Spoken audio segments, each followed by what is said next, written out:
Hey guys, welcome to That Florida Feeling. How is everybody today? I hope it's been a good week. I know it has for me. I finally got to relax and go sit on the beach again.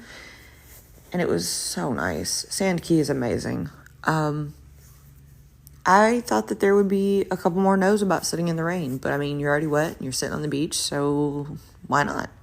I mean, I've sat through many a rainstorm on the beach. Probably one of my favorite was on Deerfield Beach. And, yeah, we were sitting there and there was like one cloud, and it just started to rain and rain hard. And we just were like, well, we're going to get in the water anyways. So I understand those of you who just kind of waited out. You're going to get wet anyways. Thanks for listening to my last episode on the Villages. Hope you guys liked it. I got a lot of good comments on it, so thank you. I appreciate that. So today I was actually I had a whole podcast written out, and then I had someone ask me, they messaged me and asked me, why do I keep saying like Florida life? So today I am just going to simply explain to you in my terms what Florida life means to me. And if you agree or disagree, definitely share in the comments on Facebook, Instagram, or even TikTok and let me know how you feel about it. But they asked me why, this is Florida life. Well, I'm going to explain to you my thing of Florida life, and I guess I'll also explain to you why I call it that Florida feeling. So when I started the podcast, I wanted to do one on Florida, and I wanted it to encompass every part of Florida. Like, I didn't want it to be on just the theme parks or just the people or just the food or just haunted Florida or whatever. I wanted it to be about anything and everything in Florida, and I hope so far I have achieved that and many more episodes to come. But the reason I chose that Florida feeling is because to me that Florida feeling and Florida life are kind of the same. If you're in Florida, then you understand, oh, that's just Florida life. You know, Florida man's out, crazy people driving. You're looking out for tourists left and right. Construction's everywhere.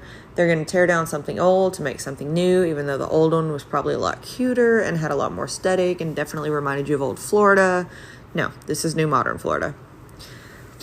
And so Florida life is also one of those, like, you could have the crappiest day. Like, you go to work, nothing's going right, people calling out, you just can't do it. Or however, if you deal with customers or coworkers, whatever, that bad day.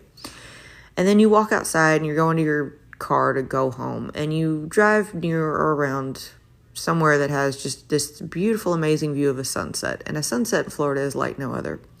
Yes, sunsets are beautiful, probably technically everywhere. But it's the purples and the oranges and the pinks that really come out, and they really come out during hurricane season. Some of the best sunsets you'll ever see are around hurricane time. And I can't tell you why. I don't know if it's the moisture in the air or the clouds, but it's that moment where you're off work finally, and you just need a moment to relax. And you look over, and there's this just beautiful, beautiful sunset, and it makes you remember, oh, this is Florida, and this is why I'm happy to be here. So that's one reason. Another thing is that Florida can literally be anything and everything you want it to be. You want to live on the beach? You may not be able to afford it, but you're going to try. That's Florida. You want to live 5 minutes from Disney World? You can do that. You're going to fight a lot of traffic, but you can do that. That's Florida. You want to live near a national forest or in the trees, in the woods? You can do that, especially in the Panhandle in Central Florida. That's Florida. You want to live in the swamps? We got you there too. That's Florida. So Florida can really become anything and everything and any piece of paradise you want it to be. And I know they always say grass is always greener on the other side. Well, the grass is really greener in Florida because, first of all, it's always warm. And secondly, it's because it's what you make of it. So Florida life to me is whatever you've created in Florida. I mean, there are people who can't wait to move here, and there are people who can't wait to move away from here, and each has their own reasons. And I've done both. And I think that the cool thing about Florida life is that you can literally be anything you want here. And yeah, people are always going to judge and people are always going to stare, but who cares? You're still doing it. You're still being you. And so to me, Florida life is you creating whatever you want it to be, Living in Orlando, I've seen some very interesting outfits in and around the theme parks and just walking down I-Drive. living in South Florida, you see anything and everything. And I give props to those people. You are self-confident. I wish I could be as self-confident as you. And you are making it your Florida. Living in Central Florida where you've got more, we'll say country folk. I don't want to completely say rednecks, but you get the idea. And you can do that. I saw people riding tractors down the roads all the time. Wasn't sure if they were supposed to be, but hey, they were doing it. And that's just their slice of Florida. And Florida has its own problems, and that's however you want to look at it. I don't talk politics, so I'm not gonna even go there. I just can't believe that we have a law now that says you can carry a gun when you want. I will say that to me is very strange, borderline stupid, but no politics. But that's why I say Florida life. Florida life can literally be anything and everything you want it to be. Florida has something for everyone. I've said it time and time again, whether it's foods, places to go, things to see, people to meet, places to swim, places not to swim, animals that can kill you, insects that can kill you, water that can kill you. It doesn't matter. Anything and everything, that's Florida. And so when I say Florida life, I genuinely mean just anything in life that you can have here is here. It's possible, So just keep that in mind when I say Florida life. And then that Florida feeling, again, it's pretty much anything and everything to do with Florida. I wanted this to be a podcast that we would have fun and we would talk about interesting things. And I honestly never thought I would do a podcast on a loofah and the different colors. But here we are. We've done it. We've talked about Disney. We've talked about water parks. We've talked about Publix, and we have so many more episodes to come. I have so many cool ones written out that I'm so excited for. And again, if you guys have any suggestions, please, please, please reach out. And please just let me know what you think. I would love to hear from you guys about what you guys want to hear for this podcast. So that's the first part of the podcast. Really talking about just what is Florida life. And that is what Florida life is for me. And then the second part of the podcast, we're going to talk about a really cool topic. Give me just a second and I will get to that.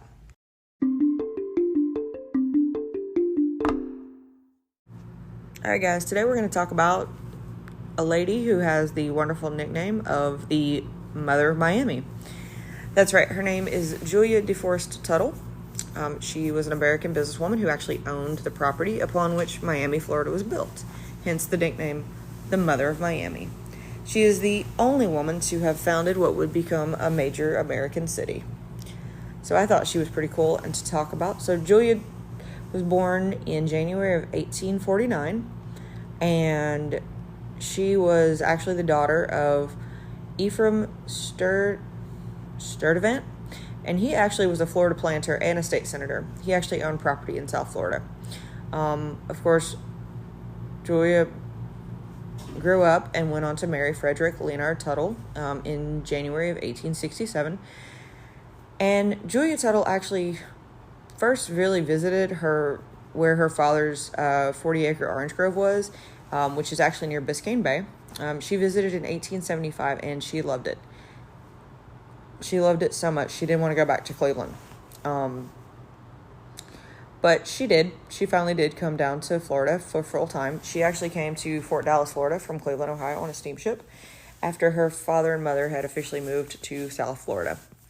So she came with her family, and unfortunately, her husband ended up dying in 1886. So they were only married just short of 20 years, it looks like. And they had their 2 kids. So apparently when her husband died, though, she found that her husband had not been good at managing money. And it kind of put her in bad financial position. So she had her little income, and to supplement, she had this 4-story home that her and her husband had shared with their kids. She actually turned it into a boarding house and a tea room for young ladies. So she knew she had to make some money, so this is what she came up with. I think this is a pretty cool idea. And in the 1890s, when her father died, he actually left her his land in Florida. So the 40-acre orange grove, that was actually hers now. So she decided that she didn't want to put up with it anymore, so she sold everything she had in Cleveland, Ohio, never going to return, and just made Florida, Biscayne Bay, her official home. Like, this was her home now. She didn't want to go back and forth. Now, when her parents died, she used the money from her parents' estate to purchase the James Egan Grant of 640 acres, where the city of Miami is actually now located.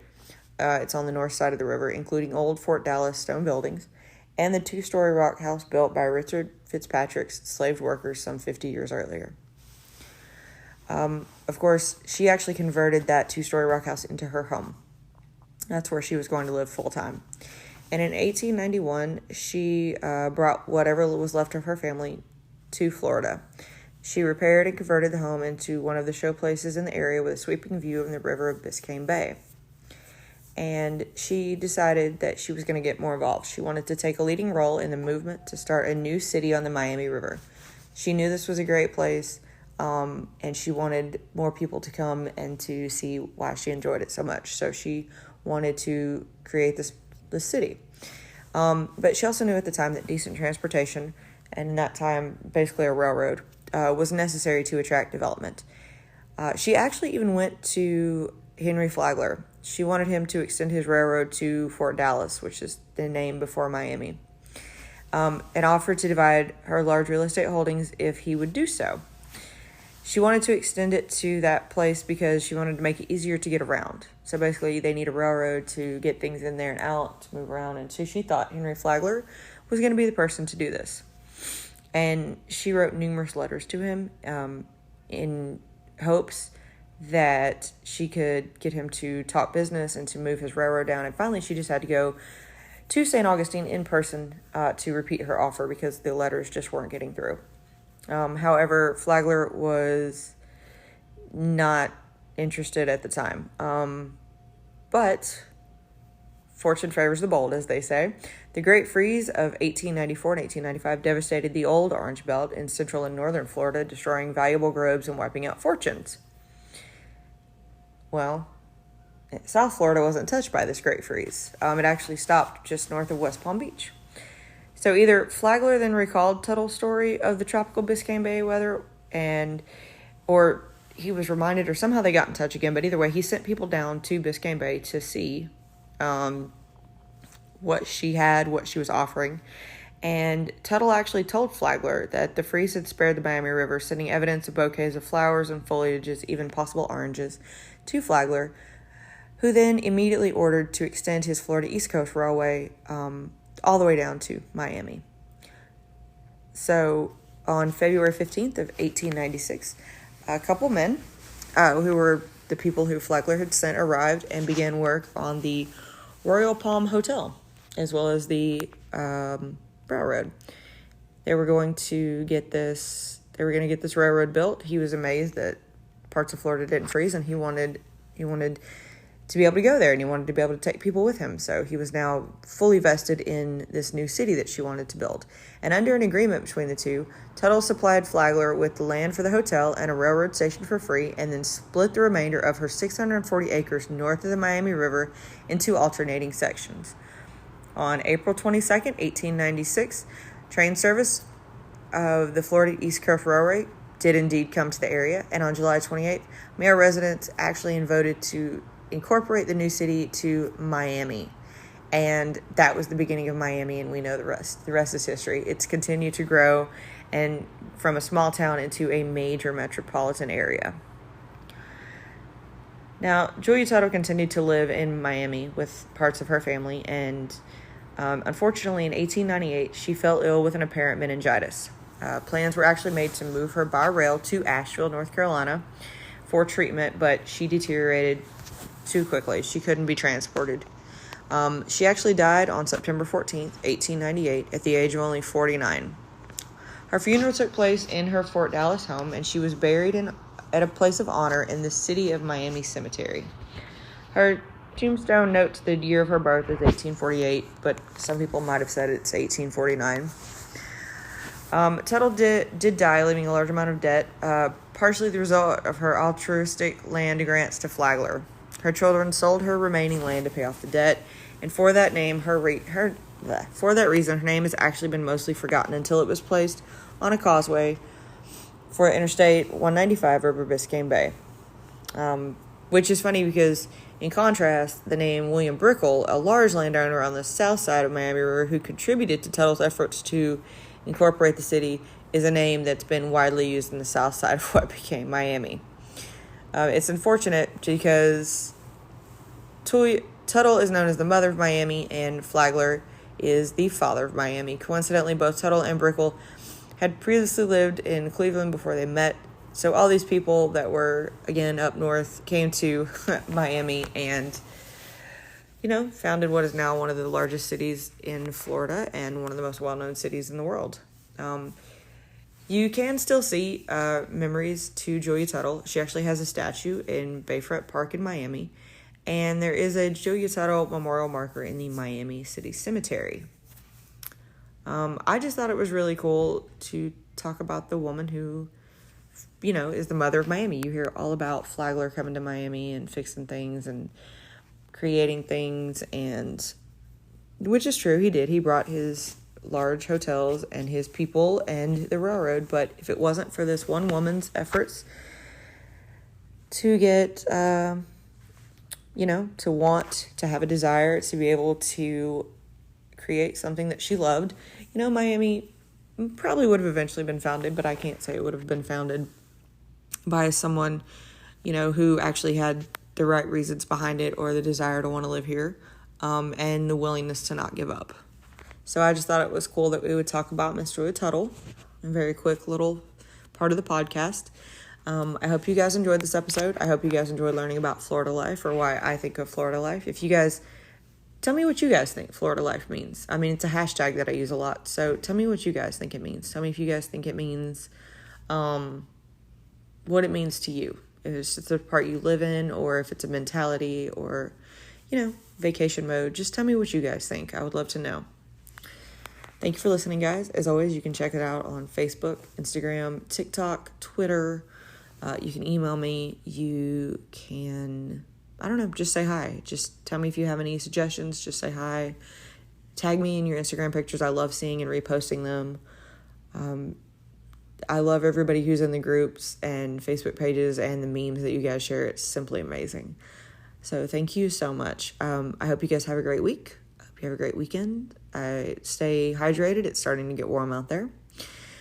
So just be nice to one another, guys. And as always, that's your daily dose of sunshine.